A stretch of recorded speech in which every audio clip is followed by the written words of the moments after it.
Hey there, guys, and welcome to our Week 1 review. I'm Jake, or Prescott, or on the other names that fall in the category, and this is. Dan, 3 letters, one name.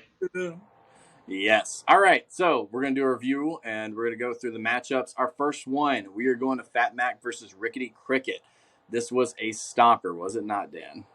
Yeah, Josh kind of flexed his muscles this week, and I think it all starts with his two stud wide receivers with Justin Jefferson and Jamar Chase. Just two studs. Justin Jefferson's not fair. DeAndre Swift ran all over the Eagles, and Jalen Hurts is taking all the fantasy points. Yeah, no, absolutely. I mean, every single one of his players, he didn't really start the tight end and still scored 130 points. But I mean, seriously, with Justin Jefferson with 30, which is just ridiculous, he's definitely making a case for himself being the top receiver. But yeah, and even on his bench, I mean, he late rounded drafted the Pacheco guy and has done great. Julio Jones is a good pick. Yeah, I mean, he's always just done really, really well with his picks. I know he kept Ezekiel Elliott and he didn't do so well, but I still think he's got plenty of upside coming down the road. Yeah, and as far as Kelsey's team goes, I think in the next kind of weeks she needs to get Jalen Waddle going, and Travis Kelsey is just a stud. I wouldn't worry too much about Tom Brady yet, and Elijah Mitchell. Those San Francisco running backs are always getting hurt for her, so that's a lot of fun for her. Absolutely, and that's one pickup she probably needs to look at is the backup San Francisco running back because I think Elijah Mitchell. I didn't see the timetable he was out, but I saw that he's definitely doesn't look like he's going to be playing this week. But even looking at her bench too, I mean, she had Waddle, and that was points that was left on there. But besides that, it was pretty much decimated. It really wasn't much going on. And I like to say too, going back to real quick to Josh, he was one of the first people who had a first round pick, and it boomed. It didn't bust. Michael Pittman was the last pick in the first round, but his first pick, and nice little boom there. And Josh is definitely probably I think the front runner for the league this year, wouldn't you say? Yeah, I think Josh is in the driver's seat right so far, but coming in second place, I think he was only a couple tenths of a point behind him this week. Michael's team and Team Philly Special really crushed it. Jonathan Taylor, Miles Sanders finally got off his touchdown schneid, and Stephon Diggs and AJ Brown is the king that was promised in Philadelphia. He was the hottest wide receiver debut since T.O. And I don't know, Michael's team just had a really solid first week. Yeah, Michael's team lives and dies by how the Eagles perform, it seems like. And the Eagles had a great offensive day. And so, I mean, to your point, Miles Sanders underperformed, I'd say, last year and did stellar. A.J. Brown did stellar. Really, really solid performance. I'll be curious to see how well it stacks up the rest of the year because it does heavily rely on the Eagles. But I mean, even on the bench, he had some good people. You know, Christian Kirk, he had some points there. Tyler Boyd, he had some points there, and he had the good LA running back Darrell Henderson versus the Cam Akers guy. But yeah, I mean, everything went really well for him. He's another person who AJ Brown was his first round pick, and it was a boom. It was not a bust, and that's nice to see. Billy, on the other hand, long road ahead. Still did well in points. Patrick Mahomes looks great. What did he have? Five touchdowns this week. 5 touchdowns, best QB percentage. I mean, everything was basically perfect. Kamara was a bust. Javonte Williams, I was not impressed with last night, and I'm very, very curious to see how that season goes for him. Yeah, the Broncos weren't too efficient in the red zone last night, whereas Zach Ertz only catches footballs in the red zone. He can't get a lick of yards after catch, hasn't been able to his whole career, and he still had that touchdown. So I think Zach Ertz is going to be totally dependent on whether he catches a touchdown or not. But what can you say except that for a lot of tight ends? Yeah, I agree. And for an auto draft, both these teams auto drafted, and they have pretty decent depth in lineups, wouldn't you say? Yeah, I think so. I think I'm interested to see what happens with Sky Moore and pretty much any wide receiver that's on Kansas City. And Jamal Williams had a really nice showing on Sunday against the Eagles. They just ran the ball down the Eagles' throats and they couldn't stop them. Yeah, I know. I'm very curious to see how this all shakes out, but I think I don't know. Jamal Williams did well, like you said. Rex Burkhead looks like he's going to be the lead back in Houston. So for a late round auto draft pick, not bad, not bad. All right, does that bring us to our next matchup, which is what? Me and Wes. Yep. Suicide Uh, Pact and Nightman. all right, let me hear it. The pre Cod Kyler Murray looked pretty good. He had 20 points. He looked fast as hell. He looked so fast in the beginning of the year, and by the end of the year, it looks like he doesn't want to run at all.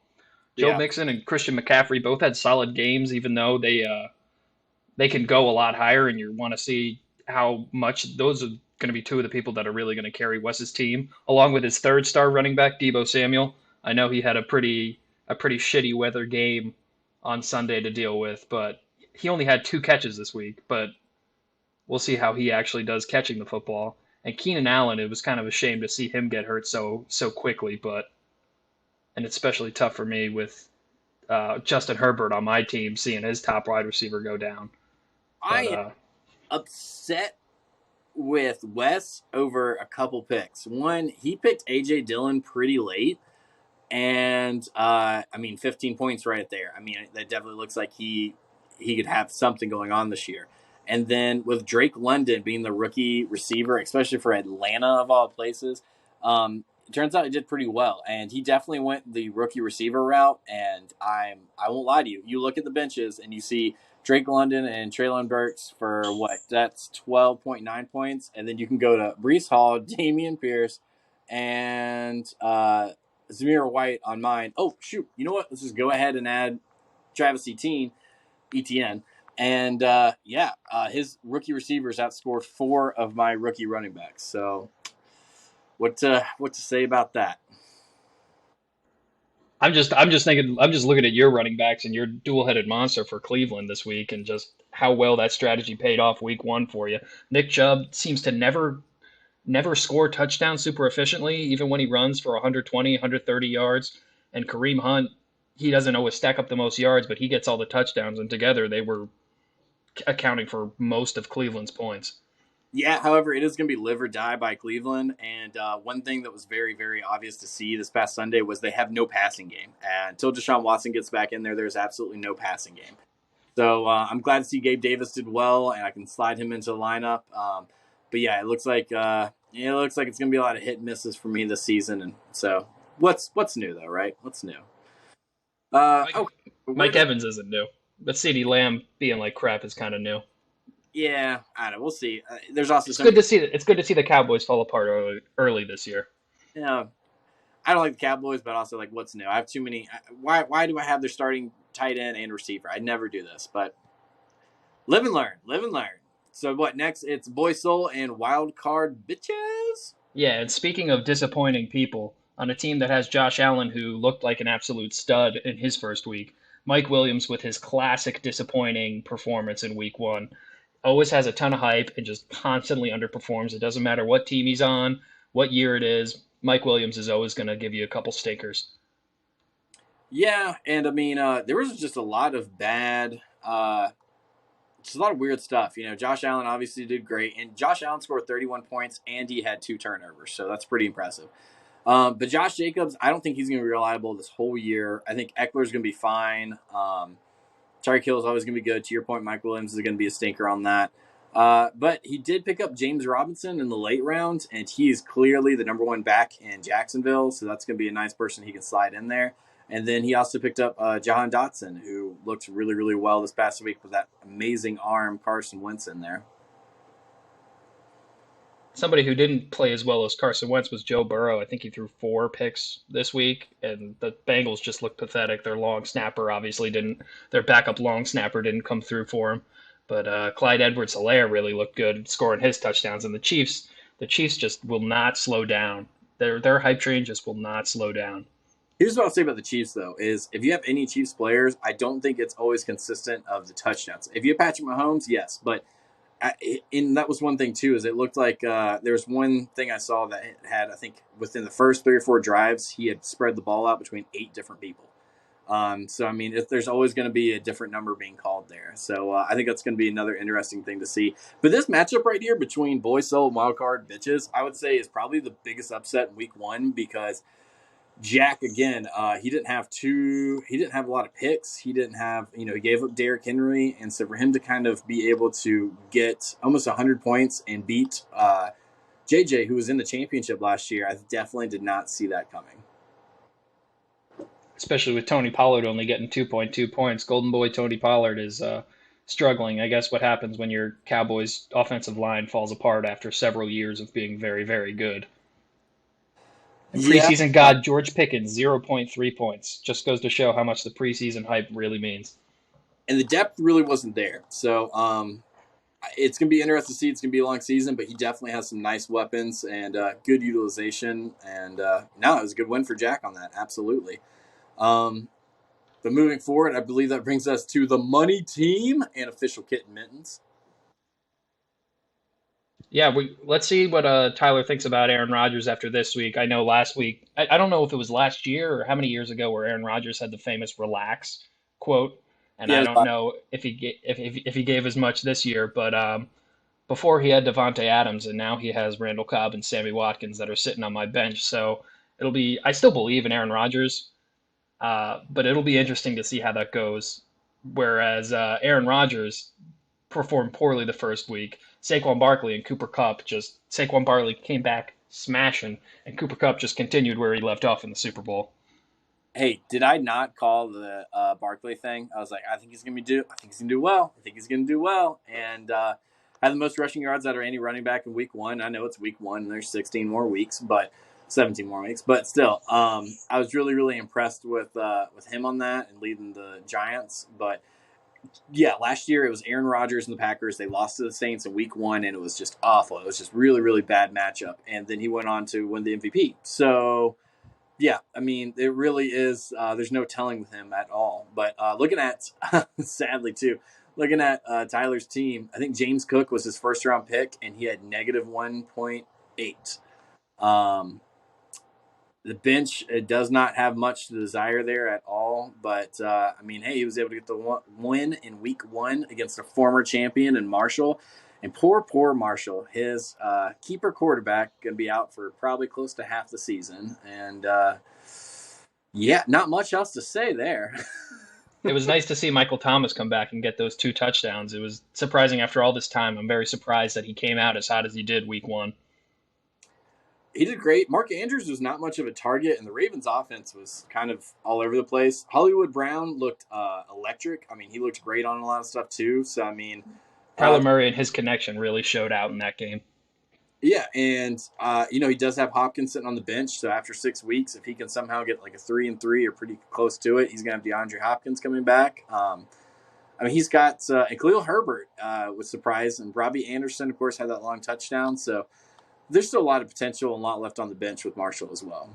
It'll be funny to see Robbie Anderson have one of his greatest years ever with Baker Mayfield after all that smack he talked on him, and then watch the Panthers win 4 or 5 games. That'll be a fun little thing to watch for.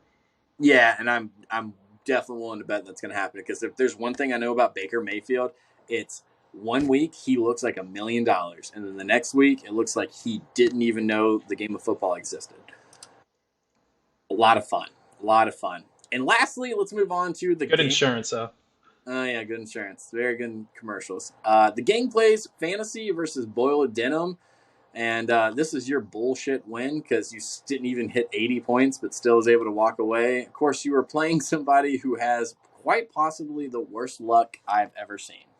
Yeah, this is the big toilet game. Both of us were a couple turds floating down the toilet together. Kyle Pitts continues to just underperform in every way possible. And Mac Jones, it was the most baffling pick of the entire draft, and I don't really have much more to say than that. Cam Akers looked really good. Him and Devontae Smith put up a riveting 0 points each, whereas Mike Gesicki really killed it with his 0.1 point. That was really smart of me drafting him in the 9th round, not realizing that he was basically going to be cut from the team and not going to get any reps. It's also funny to see Cordero Patterson sitting on the bench there with 20 points, and I'm sure Thomas is going to be starting Cordero moving forward. Whereas looks on my bench that I got a lot of slop on this bench too, but Michael Carter will probably be sneaking in that starting lineup, and hopefully Derrick Henry and Najee Harris can get going.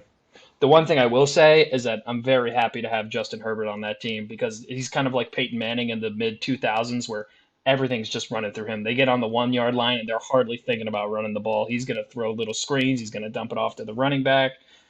Anything is going through Justin Herbert. So as far as fun players to watch in fantasy, he'll be a fun one to watch. Yeah, and Cam Akers didn't pan out in week one. However, I think everyone can agree that the Rams' offense was just in complete disarray. There was just nothing looking right.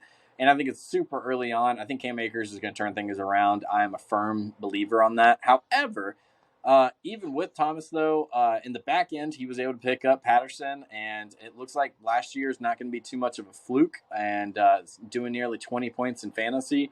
He's definitely going to be in that starting lineup. It's definitely going to be a back that you're hoping gets you at least around 10 points.